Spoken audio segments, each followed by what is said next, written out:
বেগুন গাছগুলো আসলে বেগুন তেমন একটা ধরে নাই, সব দিকে অ্যালার্জি মানুষের কষ্ট করতেছে, এই জন্য বেগুনও এত দ্রুত বেগুনগুলো বড় হচ্ছে না। এই আমাদের টমেটো বেগুন দেখাচ্ছি, এখানে আলহামদুলিল্লাহ টমেটো এখন পেকে গেছে। এই যে এইদিকে এগুলা দেখেন, এগুলো আমাদের একেবারে পরমাণি মুক্ত টমেটো। এদিকে আপনারা আসেন, এটা আমাদের পুরোটা হচ্ছে টমেটো বাগান। এদিকে ধরেছি আমি ধরেছি, এইগুলো পুরাটা হচ্ছে টমেটো বাগান। আলহামদুলিল্লাহ দেখেন পর্যাপ্ত পরিমাণ টমেটো ধরছে আলহামদুলিল্লাহ। আমরা মাদ্রাসার সবাইকে ছাত্রদেরকে খাওয়াচ্ছি। সাথে সাথে আমাদের এদিকে আছে এই যে মরিচ গাছ, এগুলো একদম পিওর মরিচ, এগুলো আমাদের নিজস্ব উৎপাদনের মরিচ। এদিকে আরও আছে দেখেন আলহামদুলিল্লাহ অনেক মরিচ ধরছে।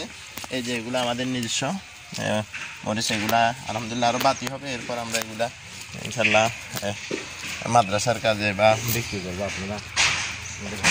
এরপরে আমাদের এইদিকে হচ্ছে এগুলো হচ্ছে বেগুন গাছগুলো আসলে বেগুন তেমন একটা ধরে নাই, সব দিকে অ্যালার্জি মানুষের কষ্ট করতেছে, এই জন্য বেগুনও এত দ্রুত বেগুনগুলো বড় হচ্ছে না। এখানে হচ্ছে বেগুন, এগুলো দেখো তোমরা, এগুলো হচ্ছে আমাদের বেগুন গাছ।